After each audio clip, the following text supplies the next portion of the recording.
Hi guys, Yanis here from SKAN Heating. Today we have the third live on SKAN Academy, and I will divide this session into big areas. One for the homeowners and one from the engineers. The reason I would like to do that is because I have a lot of questions, and I would like to thank you for the bottom of my heart. A lot of questions you leave on the comments about what would you like to speak on the live, and the other thing I would like to thank you is for your subscriptions and the share of the videos. Now let's start with the first question, and I would like also to send me a live comment if you wish, and if you have any other questions I will more than happy to answer to you. And let's start with why does my boiler lose pressure every few days? I don't want to tell you that we have already answered these questions. We are live session, and new people coming in, and new people maybe they didn't saw the previous videos. But anyway, we are here to answer any question, and I'm more than happy to answer even the same questions every time. So yes, the boiler losing pressure for a lot of reasons. One of the reasons, if the boiler is quite old and the expansion vessel is damaged, cannot absorb the pressure of the hot water, because the water inside the system, when the boiler running, getting hot, and the size of the water expand. I think is 4% every 10 liters, and depends the size of the installation. We can calculate what's the expansion of the cell we can fit. But anyway, in case if the condition of the expansion of the cell is not very great, unfortunately the PRV valve opens and led by the excess of the water. The problem with the PRV valves is when the water inside the heating system is not always very clear. It has also derbies inside, lamp scales, also sludge, and when the PRV opens, unfortunately led by, and that's a very critical thing for you engineers, guys, you follow me. Yes, I know that on the inspection report sometimes mentioned, did you check the pressure relief pipe? Please don't do it. If you touch the pressure relief pipe, unfortunately there's gonna constantly lead by. So that's the only thing we don't really buy, but we have to tick that we can confirm that looks safe, looks okay.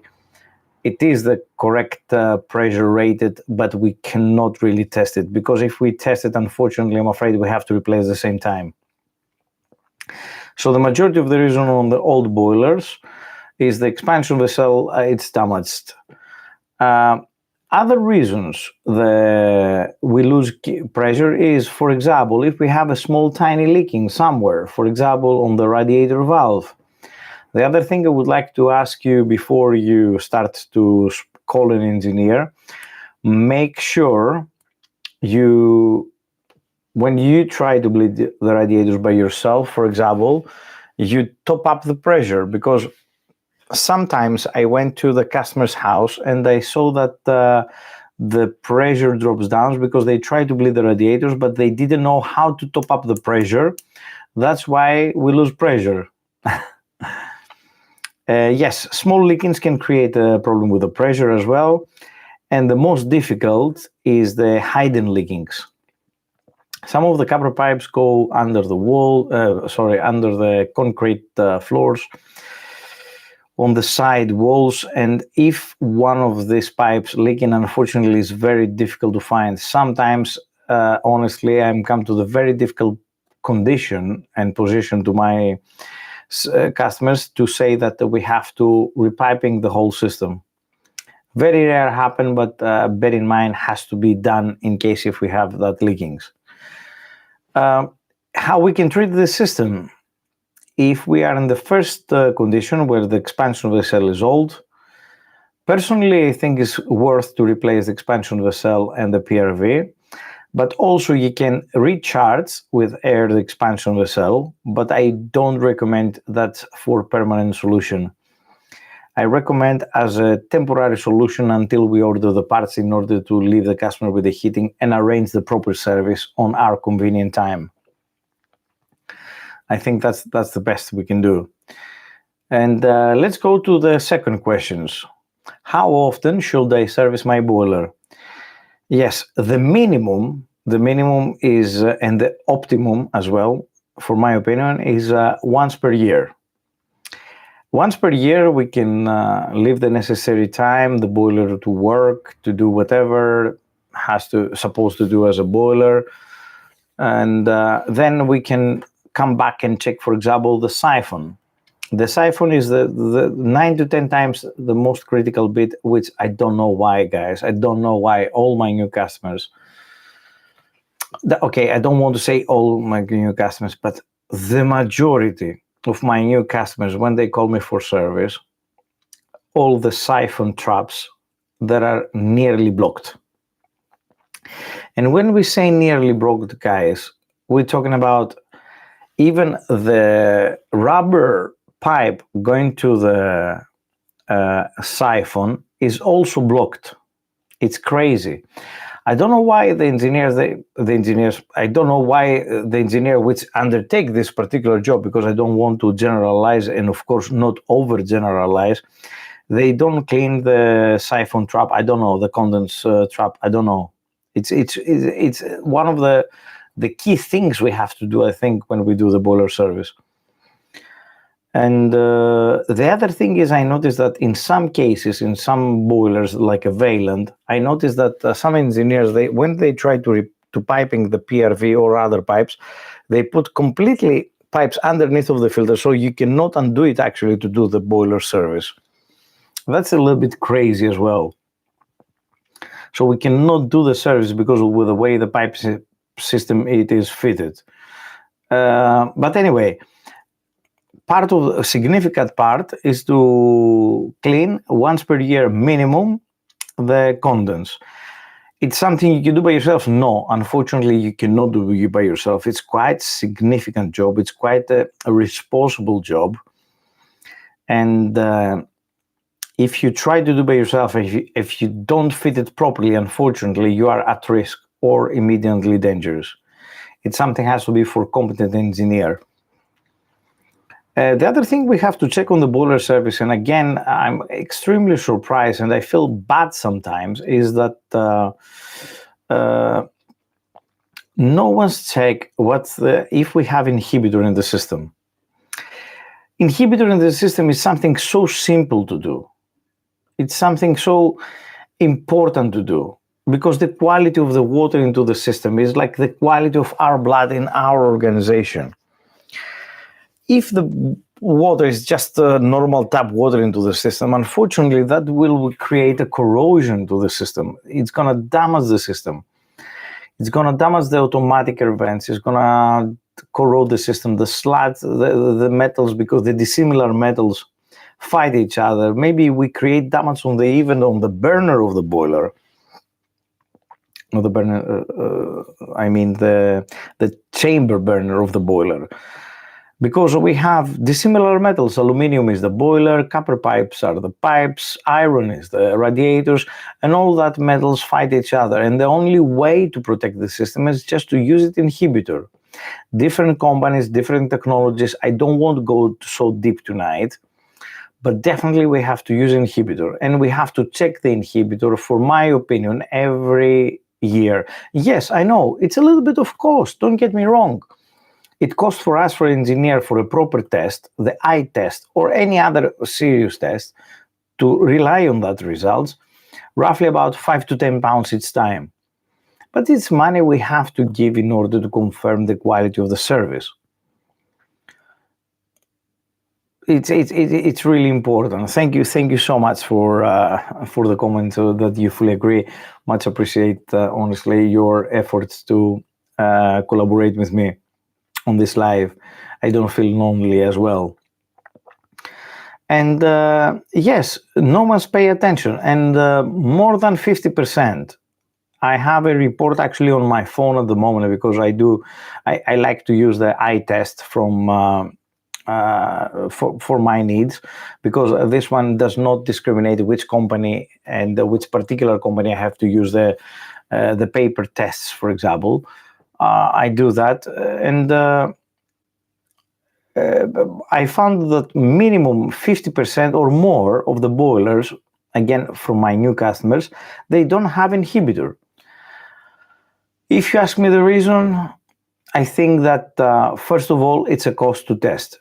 Second, is an additional cost for the customer, and customers sometimes, don't get me wrong, looks like a bit disappointing if you say, listen, we have to add inhibitor, and that costs a little bit of money, because first of all, the inhibitor cost.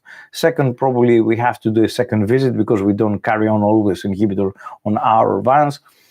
And third, we have to drain a little bit one of the tower rails and add it in and then test it, retest it. So we have to spend a few more pounds on the testing equipment as well. And why not? We have to dedicate a little bit time in order to circulate the inhibitor and then retest it in order to make sure.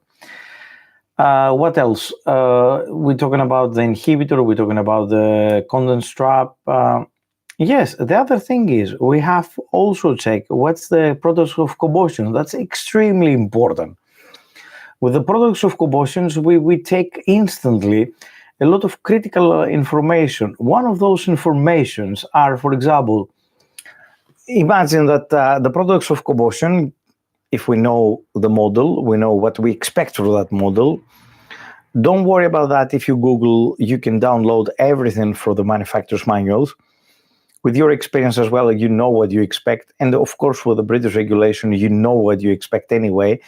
But I don't want to rely only to the very basic standards, but we have to know which boiler, how that react on the its test we do.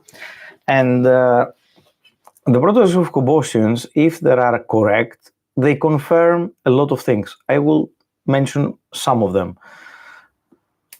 The quality of the gas is good. The gas valve, it works fine. The extractor fan works fine. The flue does the job properly, is not very long, is not very short, send the products of combustion out. And all those 4 critical information that are so important to make sure this one maintains the safety. The other thing we have to check, and I'm not sure again if we really respect when we do this job, the boilers, they have 2 testing points, one for the products of combustion and one for the oxygen, which actually take from outside. That is also very critical to test it, because if there is any leaking on the pipe, we can catch up. For example, if we read products of combustion on the air inlet, that means we have a damaged flue, and that could be dangerous, not for the boiler, for the users, from the owners, from the tenants. And we have to be very respectful for that. If you want my opinion, 3 or 4 times in 15 years I found that problem. But we cannot, how can I say, rely to the statistics to do the test. We have to do anyway. End of story. It's critical. Thank you so much for the thanks. I really appreciate it. I really need your help, because I take energy from that, and I keep doing my lives all the time with you. Thank you so much. Let's go to why are my radiators warm at the top but cold on the bottom. This is very complicated, but let's start with the very basic stuff. The radiators, let's say we're going to the cold house, we come back from holidays, and we try to turn the thermostat on. Thermodynamically, yes, the hot water going up, like the air, and the cold water going down. Let's assuming we have a radiator. I will make a little sketch to help you. Let's assuming that this is the radiator, and we have flow and return. Yes, the hot water goes always up and then going down until this one going on and on and on and on and on. The first thing has to be hot. Yes, should be the top panel of the radiator, and the bottom, it will be cold. If we leave sufficient time, for example 2 hours, 3 hours, and still the bottom cold and the top hot, then I can confirm two things. We have restricted circulation on the pipes. Also, we have a lot of sludge into the system and even to the radiator. And the water cannot circulate from those sludge. This is common? Yes, on the old installation is quite common. What makes that happen? We come back to the annual boiler service. We come back to the quality annual boiler service. We come back if someone's check if we have inhibitor, because the inhibitor, even if you fit it in, if you add inhibitor into the system, you have to maintain the inhibitor. You have to check every year the inhibitor. And with that way, we keep the system alive. Because we're thinking, okay, if we don't put inhibitor, okay, what's happened? In a year time is not going to be the disaster. The second engineer thinks the same, the third engineer thinks the same, then someone sell the properties, then someone else buy the property, someone else go inside, the estate agent says, listen, we need a typical certificate just to confirm everything is functional and safe. The engineer going there, I don't know, I don't want to go to what they charge and what they do, I don't know, but says, come on, it's not really important. And this cycle is on and on and on and on, and in the end of the day, after 10, 15, 20 years, the system has to be replaced. So I don't like this attitude. We have to check again the inhibitor. So yes, if your radiator, even after 4 hours, is cold in the bottom, unfortunately, the system is not working perfectly. Could be the pipes, could be the radiators as well. And a little bit of circulation there is into the system, which creates massive losses of energy because you try to work to use your boiler all the time and the efficiency is quite low. It's something you have to take action. For me, in this case, you have to repipe the system. Anyway, let's go to the fourth question from the homeowners. What's the best temperature to set my heating during the winter? Yes. We have to make sure, first of all, what's the temperature we are happy. Anything between 220, 24, it's okay. But on the bedrooms, we need different temperature. You cannot sleep if it's too hot. But on the sitting room, you need different temperature. Unless you are on the working environment, you need definitely 23 degrees because you cannot really, you are under the blanket, you cannot wear your coat, you have to work. So you have to work convenient. But at your house, whatever makes you to feel better is the answer. There is no actual regulation. On the areas with people work, yes, there are between 22, 24. And actually depends again, because some people, they like heating, some people, they don't like heating. Some works, they don't need too much heating. Some works, they do need heating, but it's a big conversation. The answer to this is whatever makes you to feel confident. Why does my hot water take so long to heat up?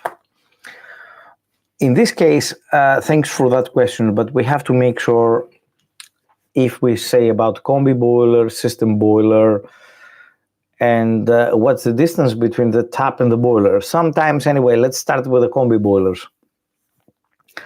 Sometimes if the combi boiler is on the one end of the house and on the other end we have a small hot tap, unfortunately we have to sacrifice a liter of waters until from one end of the house to the other end come water, wake up the system, the boiler starts to work and then supply to us hot water. And maybe we have to sacrifice 10 liters, 6 liters, whatever. But yes, and that if that takes 1 minute, sometimes maybe we sacrifice more than 10 liters. If we're talking about the system boilers and we have a cylinder, again, we rely to the same regulations. If the boiler is so far, again, regardless if we have a combi boiler or cylinder, until from one end to the other end, the water approaches the tap, we lose again water. That's happened on the big properties. The good thing on the cylinder is we save some seconds because the combi boiler instantly supply hot water, but take, for example, 15 seconds to wake up and then give you water.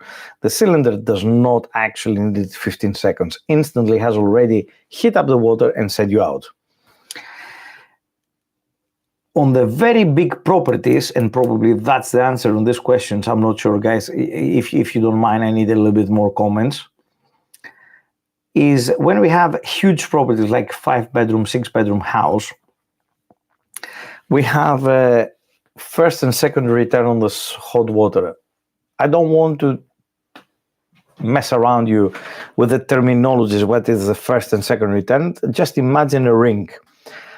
All the hot taps start and stop in the cylinder and the water circulated. As a result, when you instantly open a hot tap, because the hot water is always there and circulated, as soon as you open the tap, the hot water instantly. When you have to wait too much, that means the circulation pump, two things happen: broken, or the timer broken for the circulation pump, because in order to save energy during the night, no one's used the showers, and if someone uses it, let's spend a little bit more time with water. We don't use a circulation pump. During the day, we use it. Next questions. How do I know if my boiler is still safe to use? In this case, I will tell you that is not something you have to know. It's something the engineer has to confirm. And that's why we do the annual service. This answer is really boring, but we come back to the annual service. Annual service is really necessary for your safety and functionality.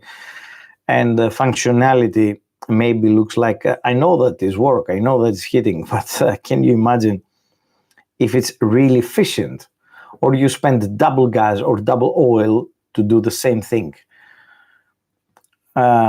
If you have a real engineer, if you have a competent person to do that. Next question. What signs show my boiler might be getting old? This is quite easy answer. Let's drink a little bit of tea.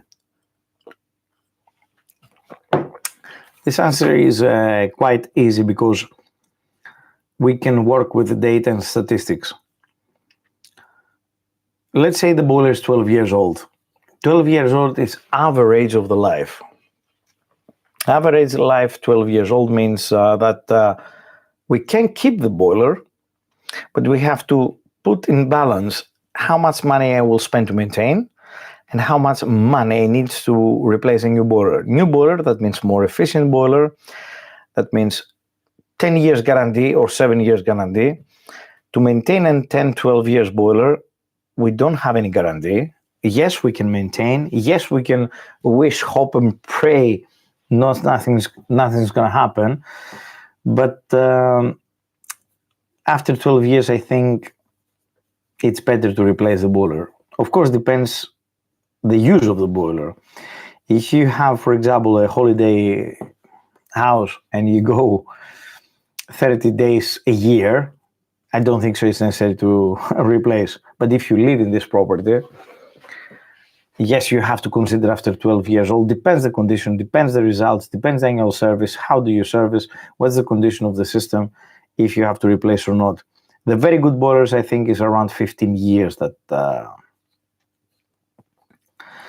Thank you for the, Mikel, thank you for the, first of all, thank you so much for the question on the video.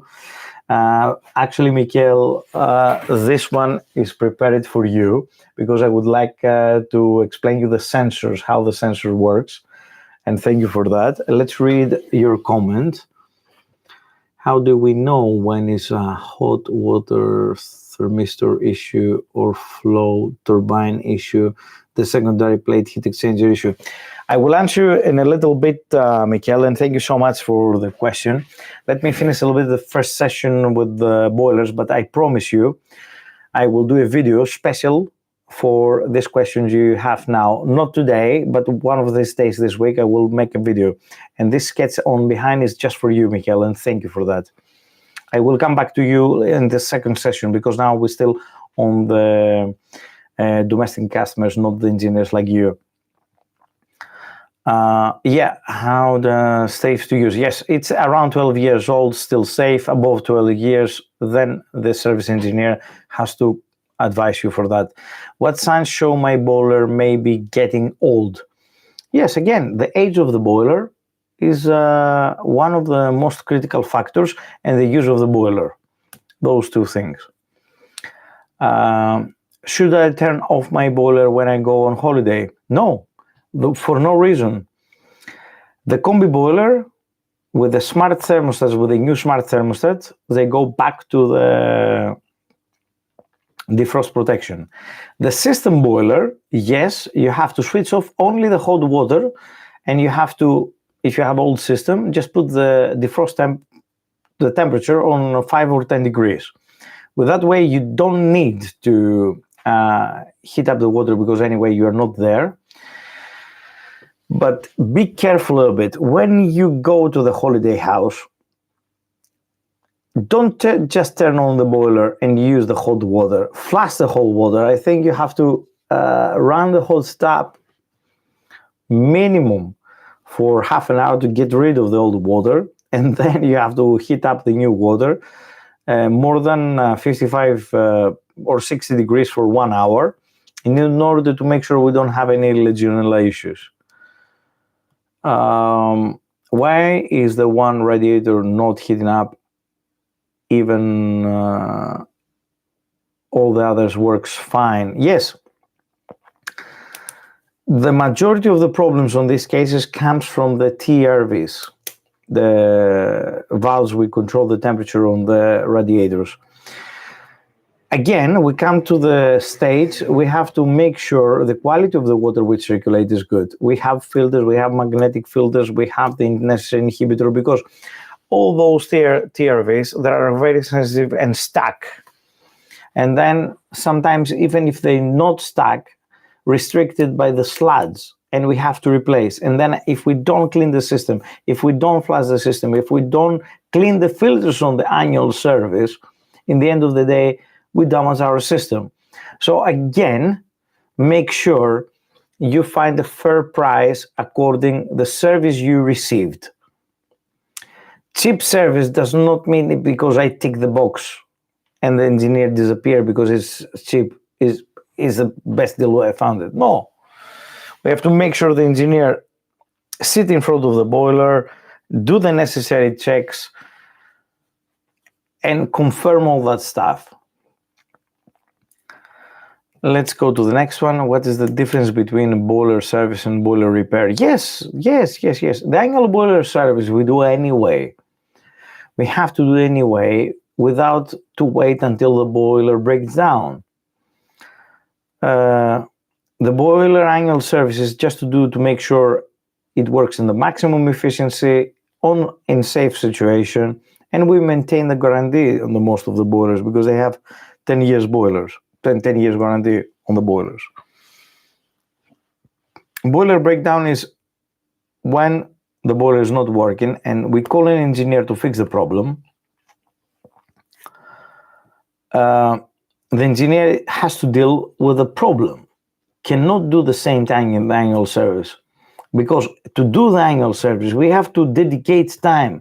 Again, we have to clean the condense trap, we have to check the inhibitor of the system, we have to sometimes clean the burner, and of course check the products of combustion. And to do all that on the boiler breakdown, I think it's not fair someone to tell you I will do the same time with no cost, because it has to be sacrificed time, and the time is not free for engineers, unfortunately or fortunately. How can I reduce my heating bills without replacing my system?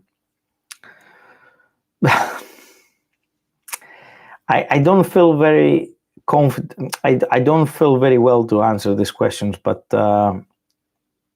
one of the biggest problems to have high bills is because sometimes we don't maintain the boilers, and the second thing is because we don't have good insulation of our houses.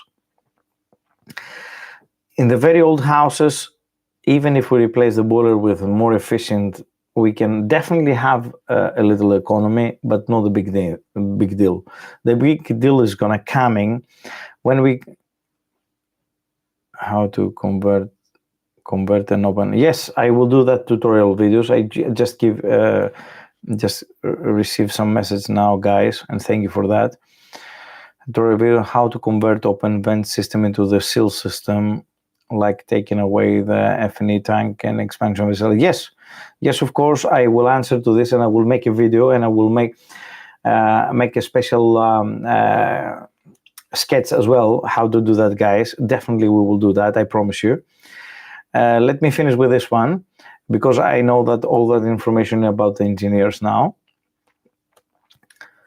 How can I reduce my heating bills? Yes, first of all, you have to insulate your house, and secondly, you have to, if you work from home and if you are always at home, please keep stable the temperature of 1 point.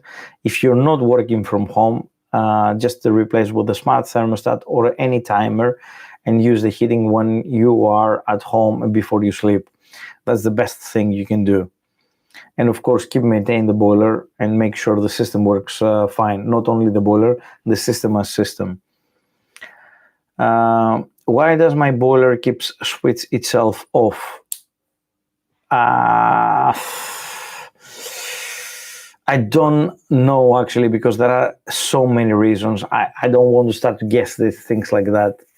Sorry, I cannot answer that questions, guys. Do I really need inhibitor in my heating system? Oh my God, yes. It's like, if I would like to give you an example, just to understand how important is the inhibitor of the system, is like to explain you how important is the quality of the oil on your car. It's so important, and I would like to stay there. I don't want to give more emphasis. How do I know if I need a new boiler or just a repair? Again, we will go to the quite basics. How old is the boiler? How frequently we use the boiler? And what's the damage? Because if it's, for example, and water pressure switch we have to replace and the boiler back and running, yes, you can keep maintaining if it's 15 years old. But if it's 20 years old, guys, I think it's good to replace anyway, regardless of the problem, because can you imagine in what dangers you put yourself with old appliances? And we finish the first section now, Mikel, and we go to the second section, which is only for engineers. I'm not going to start to read the engineers' questions, which I have already on my diary now. I will start to answer to you. How, I will read one more time. How do we know when is a hot water thermistor issue or flow turbine issue on the secondary plate heat exchanger issue? Right. Very good question, Mike. Very good question. Probably you have just help me with your comment when I will try to explain you. Probably the reason you ask me is because we have fluctuation on the hot water. That means the hot water coming hot and the water coming cold, or hot and cold. In this case, if the hot water coming hot, cold, hot, cold, hot, cold, that means the heat exchange plate could be blockage.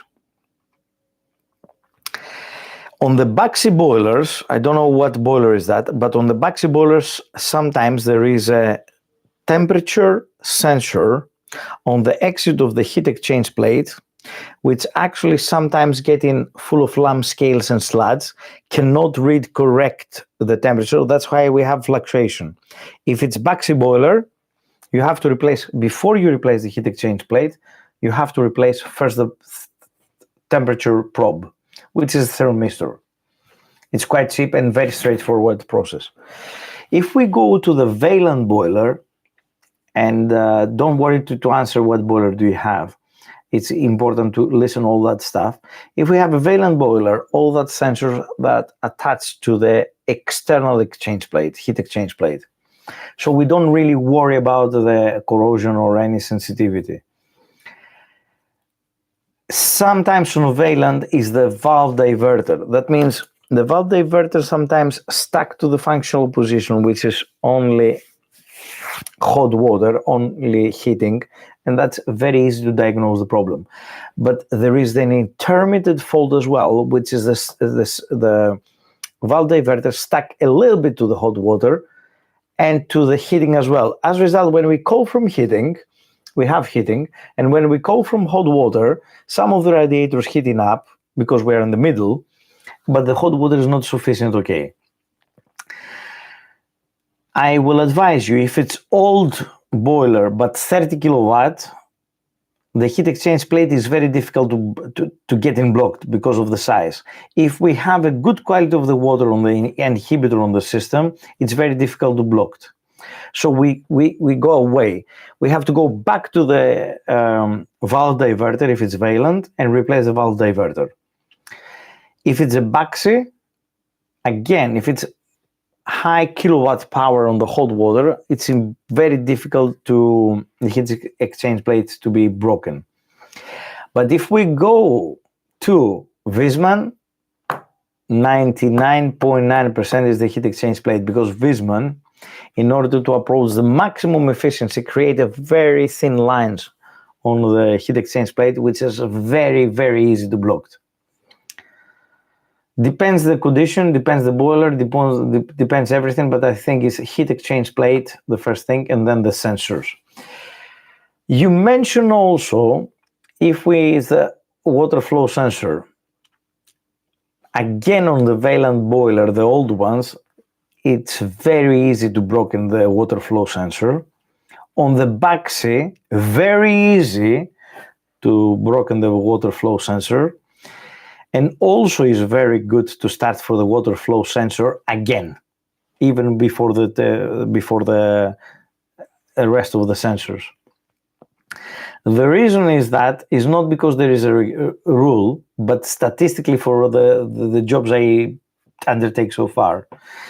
If you don't mind, you can give me a call or you can give me a video when you are in front of the boiler and give me a call, and I promise you, Mikel, I will help you on the live online. That's not a problem for me. I hope that answers this question, and I'm going to the first question from the engineers you sent me already on this week. We're going to, what is your step-by-step method to diagnosis intermittent boiler faults? Oh, guys, please, we have to know what intermittent fault. But the very general rule of thumb is we have to make sure, first of all, we follow the 5 very basic steps. I have the notes in front of me, and the first of all is we have to make sure we have boiler into the power. We have power in the boiler.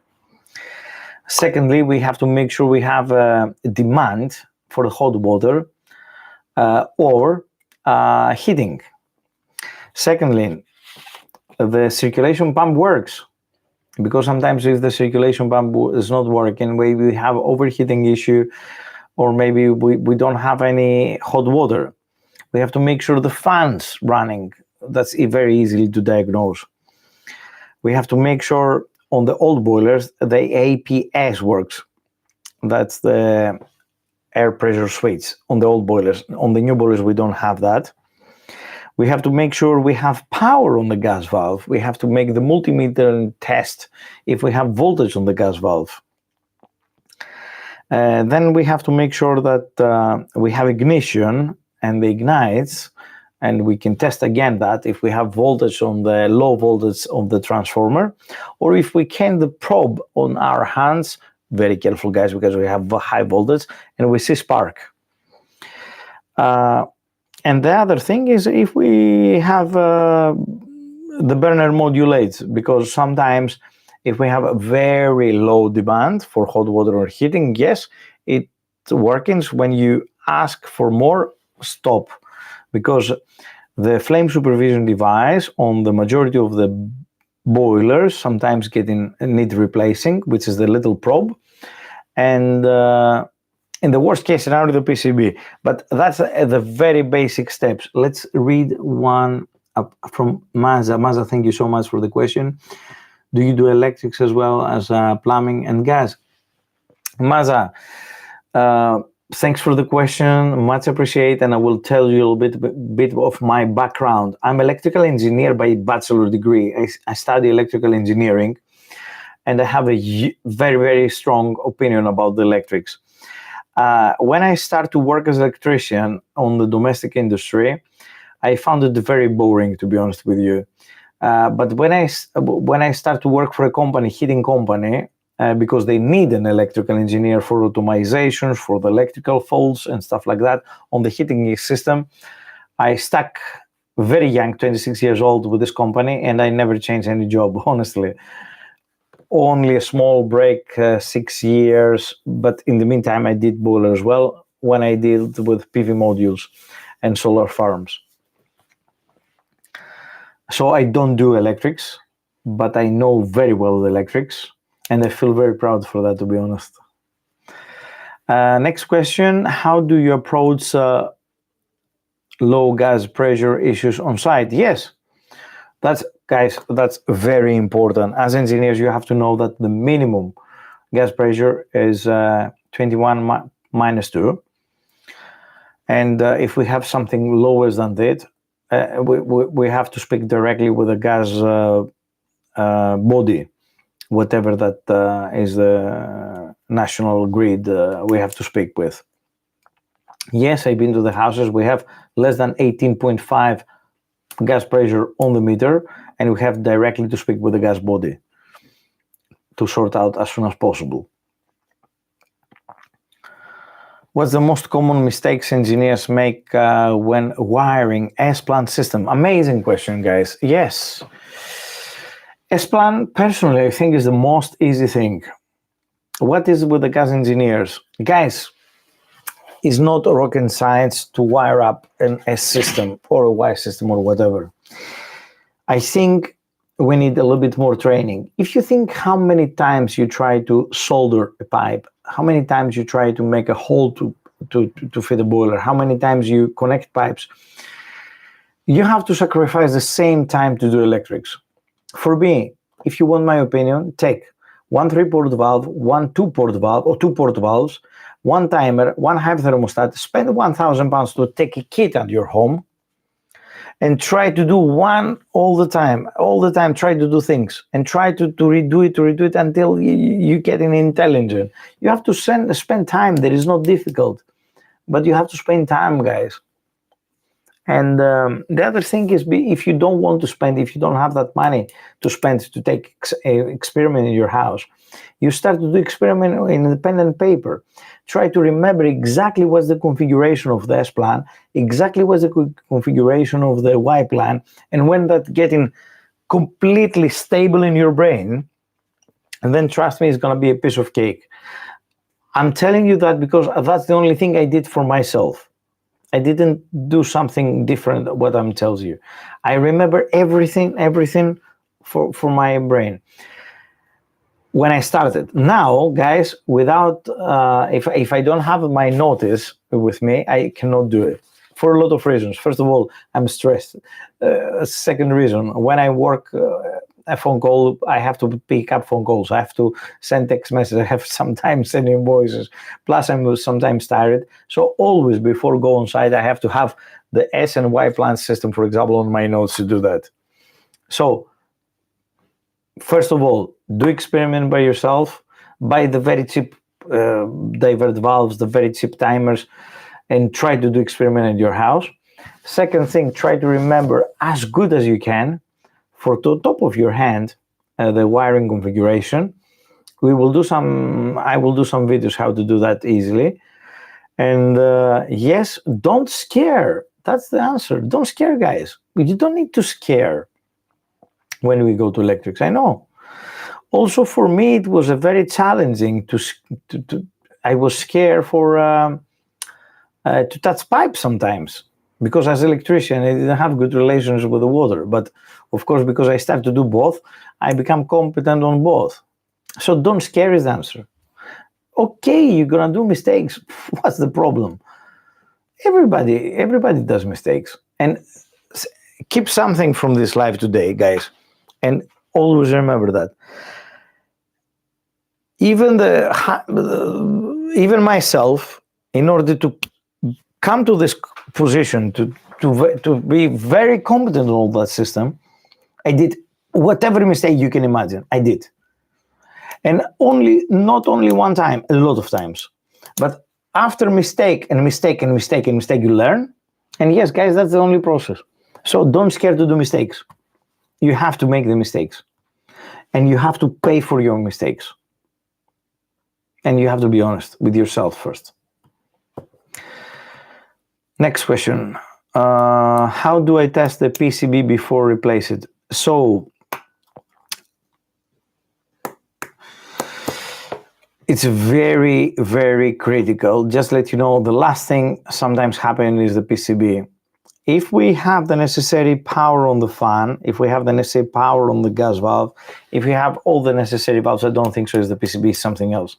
But if we don't have the necessary power on the fan, power on the gas valve, or whatever, then we have to go to the PCB. Sometimes, especially when the boiler cannot diagnose the problem of itself. For example, if we have low water pressure and the boiler cannot diagnose, it's a PCB. Sometimes on alpha boilers, we have the funny thing, which is says low voltage on the system, and you measure 240, and that's typical PCB. What's your preferred method to check in the combustion on modern boilers? Combustion is a gas analyzer, a digital gas analyzer, guys. That's my answer, and good one. Yes, here, guys, again, I would like to tell you that when we go to the gas analysis products, you have to buy a very good gas analyzer. You have to give some money. You have to spend, I don't know the prices now, because, guys, the last time when I bought it was 5-6 years ago when my old one broke in. But always remember, pay cheap, pay twice. Don't hesitate to pay something good. That's my advice. How do you correctly balance the system after installing new pump? Probably you're talking about circulation pump. If the system didn't work before, and when we visit for the first time the boiler, the property, sorry, we have to replace the pump, and then we have to go one by one the old boilers and see what's the temperatures. And the very good radiators, we have to restrict it, the very strong radiators, and we have to leave it freely, the furthest away radiators on the system, and that's the thing. Next one. What's the symptoms help to identify the failing heat exchanger? Yes, failing heat exchanger. Again, statistically, as small as the kilowatt from the boiler, 25 kilowatt, so many opportunities is the heat exchange plate faulty. If you go to Wiesmann, for example, the Wiesmann, because they, of course, I agree with Wiesmann, in order to have the high efficiency, we have to have very narrow space on the heat exchanger. But unfortunately, this one considers the quality of the water with no one's pay attention, and Wiesmann, well done to Wiesmann, does not really how can I explain, maintain the warranty, because the slats block the heat exchanger plate. Yes, it's possible, the heat exchange plate on the small kilowatt, especially on the Wiesmann, and that's the answer. If you see 30 or 35 kilowatt boiler, it's impossible to heat exchange block it. Sorry, guys. Next one. How do I decide when the PRV should be replaced instead of reset? Pressure relief valve, if it's let by, has to be replaced. There's no middle situation. I know, guys, it's a pain, but we have to do. The end of story. There's no negotiation. What's your process for diagnosis flow sensor faults? Yes, the flow sensor faults is quite easy. If you open the tap, the majority of the boilers, when you, on the combi boilers, of course, there is no other sensor. On the combi boilers, straight away, there is a little funny thing on the display, like a tap. This one has to light up. Probably the question is not if we have not sensor working, because that's easy to find out. Maybe if we have an intermediate issue. Again, it's very good to check the age of the boiler. And if we check the age, it's new, yes, we have to start to take it on our hands, see what's the condition. Sometimes the impeller loses some of the propels around. Or sometimes the lamp scales that are like little stones inside, which actually block the impeller. Yes, it's good visual inspection, I agree. I think that's the best one we can do. What do you handle mixed wiring from previous installers on the system? Yes. Yes. I know situation, guys, but it's not good to laugh with the situation. There are houses never work properly, never wired properly. And I go for a manual service and say, let's use it only the heating, just to turn only the heating, and told me, no, you don't need to do that. When we want to turn the heating on, we have to turn first of all the water and then the heating on, because otherwise it's not working. If you want my opinion, don't try to find the problem. It's a waste of time. Rip everything out, put a new wiring box, and fit the cables inside according to your manual. Always carry on your manual. And that's it. That's my process. Ripped everything out and fix it back in properly. I don't try to find other mistakes, guys. No. The time we'll spend on site is not worth for money. It's half an hour to everything do properly from scratch. Could be 3 days to find the problem. You choose. Next question. What is your approach to finding hidden leaks in sealed system? Right, guys, let's be honest. If we have on sealed system some leakings, I give you an example. Every 5 days we have to top up the system. I strongly recommend leak sealer. Leak sealer, guys, because until we found where is the problem, because sometimes if it's, as I mentioned earlier on, if it's a copper pipe on the concrete, how do I find? We cannot find. Or if it's a small tiny leaking, which is when the system getting hot, evaporated the leaking, you cannot find it. So leak sealer is the answer in this case. Fernox. Leak sealer, Fernox. Fernox does not pay me yet to advertise the product. Just let you know that any leak sealer is okay. Any leak sealer. I use Fernox at the moment. Maybe I changed my mind. And it's not good to advertise without to pay me. But anyway, just let you know, any leak sealer is fine. I have used all the products. All products are reliable. How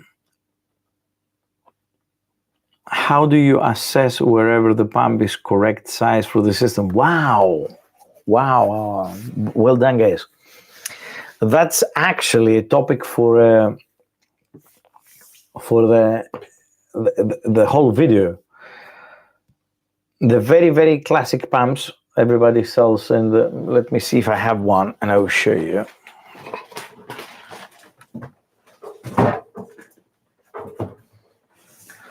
Lucky enough, I have one here.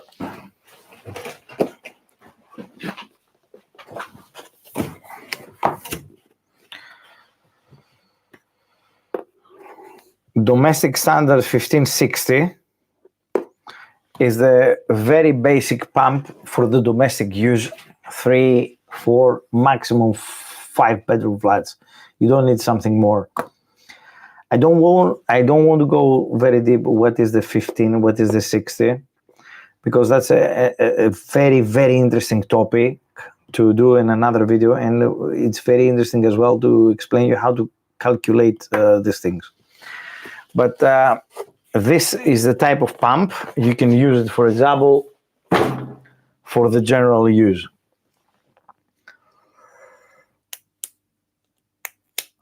What's the best way to test divert valve performance on combi boilers? That's easy. That's easy. Guys, I like your questions. There are amazing questions.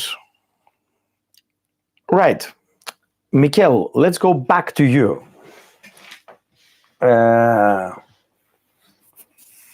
You asked me for the sensors. I've been to the Vaillant boiler, as I mentioned, and the temperature fluctuated because the valve diverter stuck a little bit in the middle and cannot do the full performance to divert the hot water on the heat exchange plate. Before I start to check the sensors or whatever, I go underneath the boiler and restrict the flow and the return. I switch it off in order, in case if the valve diverter is not positioned to the correct place and let by, to pass all the heating anyway through the heat exchange plate. Yes, and I did that. And as soon as I restrict the flow and the return, the whole hot water circulated on the heat exchange plate, and straight away the water didn't fluctuate and works fine. In this case, that was the way to confirm if the the valve diverter, it is the faulty problem. That's one way. The other way is just to turn for heating. If you turn for hot water and half of the radiator is heating up, that means again it's faulty. How do you handle customers who insist on the wrong repair? Guys, I would like to answer this question because half of our job is to communicate with people. Half of our job, well, not half, our job is to communicate with people. Our job is to communicate with machines. The machines, they have his own regulations. The customers has their own regulations. I would like to speak a lot about the customers because we deal with the customers, not only with the machines. But I would like a little bit more specific questions. More than happy to answer everything. I'm pleased to answer, first of all, especially the customers which actually believe different things, regardless if you explain the facts. Next questions. What tools do you consider essential for accurate fault finding? Yes, a very good gas analyzer, a very good inhibitor analyzer, and a very good inhibitor tester anyway, and a very good multimeter. 3 things, guys, you have to always have with you. Good analyzer, good multimeter, and a test. Doesn't matter if it's paper test, doesn't matter if it's electronic test, to check the quality of the water in the inhibitor. That's the 3 things. Don't sacrifice money. And with these questions, we are on the end. Unless you have another question, guys, I would like to thank you so much to stay with me tonight. Honestly, from the bottom of my heart, you helped me to expand my audience, and I need that. And I promise you, whatever questions you have, I will create a video for you. Thank you very much. Have a good evening, guys, and speak you next Saturday on the live, but speak you anyway if you send me a message or an email. Thank you. Have a good evening. Bye-bye.